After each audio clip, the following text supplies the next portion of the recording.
Qu'est-ce que l'obligation d'exister? L'obligation d'exister, puisqu'on ne peut demander soi-même d'exister, c'est qu'une femme prenne sur elle de vous imposer d'exister dans des conditions, corps, intellect, milieu, parents, culture et éducateurs, que vous n'avez pas plus demandé que l'existence elle-même. Votre corps et votre intellect sont fabriqués par une personne qui n'est pas vous, vous-même évidemment.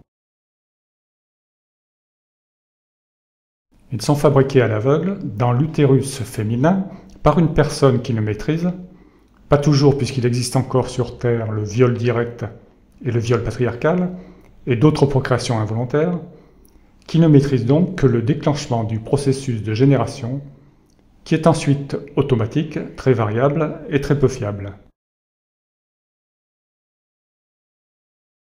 Corps et intellect sont fabriqués selon des modèles qui vous sont imposés. Vous ne pouvez pas demander à l'avance un corps de Superman, un intellect de génie, des ailes d'aigle mesurées 3 ou 5 mètres, vous nourrir de lumière, etc. Il faut également savoir que ces fabricants peuvent facilement saboter le travail du terrain de diverses manières, alcool, drogue, etc. Mais jamais l'améliorer. Mais jamais l'améliorer. Ensuite, ce corps débutant et cet intellect vierge sont placés dans un milieu qui vous est imposé également, avec tout ce qui l'accompagne, et qui vous accompagnera votre vie durant. Pour commencer, vous aurez droit, si corps et intellect sont adéquats, c'est-à-dire normés, selon le potentiel que certains nomment inné, puisque vous ne l'avez pas désiré, mais tout comme le reste d'ailleurs, vous aurez donc droit à une éducation forcée dans votre intellect vierge de signification culturelle. En fait, vous ne ferez qu'enregistrer, car le seul moyen de vous enseigner quoi que ce soit est de disposer vos récepteurs, yeux et oreilles, essentiellement, dans la direction des choses que vous devrez acquérir et qui vous seront nécessaires pour comprendre la vie. Mais personne, même le plus habile éducateur, ne maîtrise la façon dont cet enseignement pénètre votre système nerveux. Bien entendu, ceci est valable pour les connaissances, aussi bien que pour les fonctionnalités qui vont traiter ces connaissances.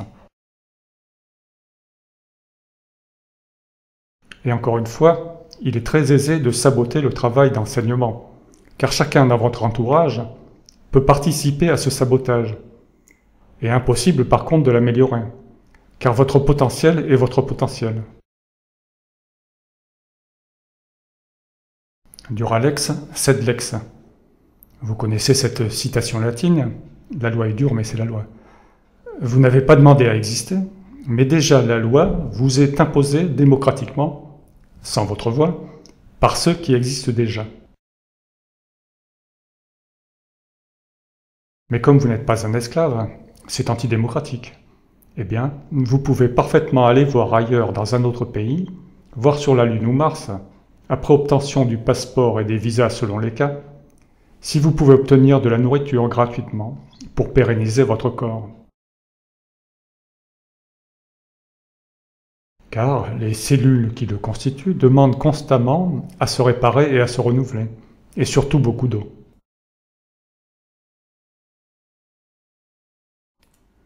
Donc pas de travail, pas de corps.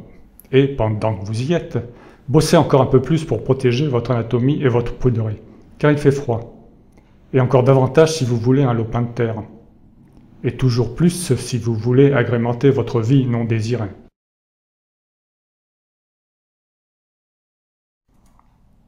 Maintenant que vous existez, autant vous occuper intelligemment, vous attend après.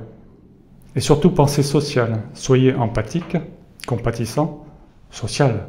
Aimez-vous les uns les autres, surtout les autres.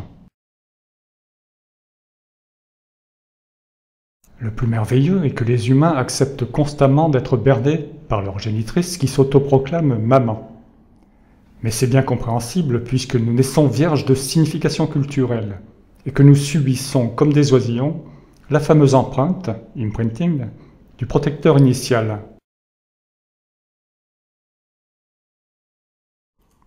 Que notre intellect soit imposé lors de la construction, ou par nos instructeurs, cela ne change rien, il nous est imposé. Alors comment peut-on parler de libre arbitre? À quel moment de la vaste saga humaine cette subtile arnaque du libre arbitre a-t-elle été inventée? Il faut dire que c'est pratique et beaucoup moins coûteux, en apparence et sur l'instant, de responsabiliser le fauteur de troubles contraint à l'existence et à l'éducation, plutôt que l'ensemble de ces éducateurs, eux également contraints, et donc toute la vicieuse société qu'il a engendrée. Et finalement, après moult souffrances, dans un parcours rituel absurde et ridiculement court, nous mourrons et payons, déjà morts, le lopin de terre, le cercueil ou l'urne qui contiendront nos restes, et encore un impôt. Après l'obligation d'exister, l'obligation de mourir. Madame, le fait de posséder des ovules vous donne-t-il le droit d'user et même d'abuser de ce pouvoir pour contraindre quelqu'un à exister pour vous servir, et à exister dans n'importe quelle condition de corps, d'intellect et de milieu? Nous n'avons aucune raison valable d'imposer à quelqu'un d'exister. De quelque manière que se produise la fabrication d'une existence, si elle est générée volontairement, alors elle est de la responsabilité de la génitrice. Et surtout, cette existence n'a pu être fabriquée que pour le service intentionnel de la génitrice, quel que soit ce service. L'existence créée est donc soit un outil, soit un serviteur, voire un esclave. Il n'y a pas d'autre alternative. Pour que la vie existe, il faut que l'univers ait fabriqué cette vie. Comment s'y est-il pris? Ça, c'est l'affaire des scientifiques. Les croyants pensent sans aucune preuve, mais pour une raison parfaitement malhonnête, qu'un Dieu a créé l'univers et la vie. Cela a pour but de se débarrasser de la responsabilité générale de l'existence de leurs enfants. Elles prétendent que ce Dieu nous a créés, nous les humains, soit directement, ancienne version, soit en induisant l'évolution de la vie par un mécanisme appelé dessein intelligent, nouvelle version, ce qui revient au même, puisque ce créateur d'univers est censé tout maîtriser. Étrange maîtrise.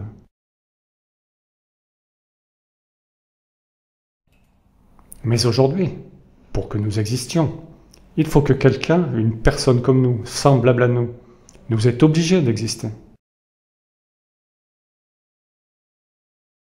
Une personne sensible, consciente et responsable de ses actions. Du moins aussi responsable de la même responsabilité qu'elle-même tiendra à nous inculquer. Cette personne est donc responsable puisqu'elle nous vend cette responsabilité. Et il en sera de même pour nous si nous poursuivons ce processus vicieux.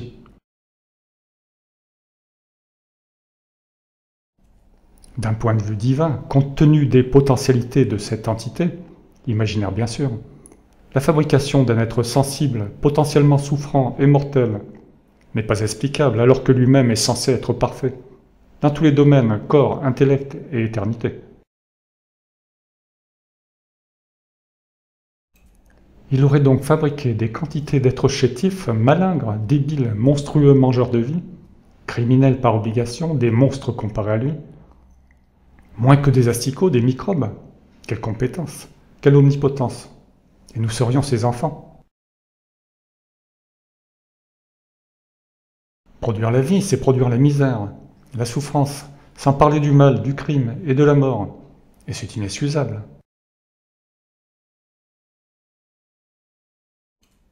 Pour une mère humaine, sensible, consciente, capable de comprendre ce principe, c'est tout aussi inexcusable. La plus belle terre n'est même pas saine, même pas propre, pas hygiénique du tout, elle est pleine de violence, belliqueuse, dangereuse. Et vous osez y insérer votre bébé, madame?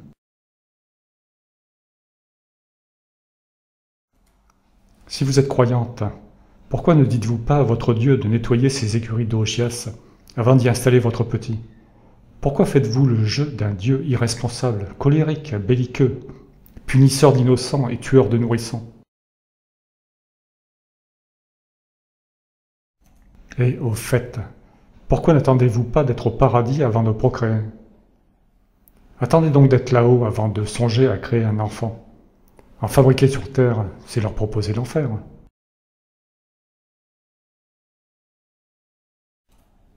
Et au fait, à quoi cela sert-il d'exister?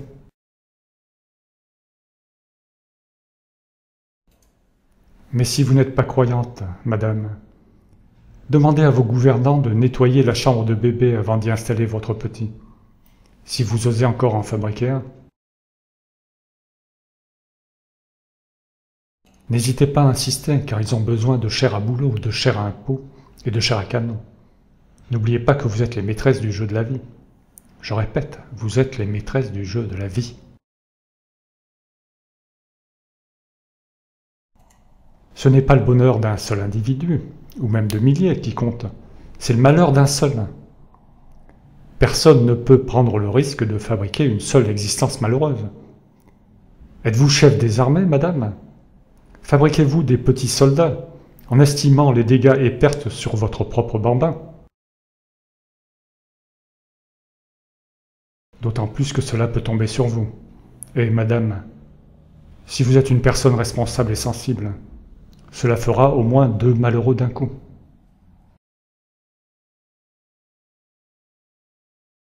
S'il n'y avait qu'une seule question, que toutes celles qui désirent fabriquer une nouvelle existence devaient se poser, elle devrait être celle-ci. Maintenant que j'ai fabriqué un être souffrant, comment défaire la souffrance ?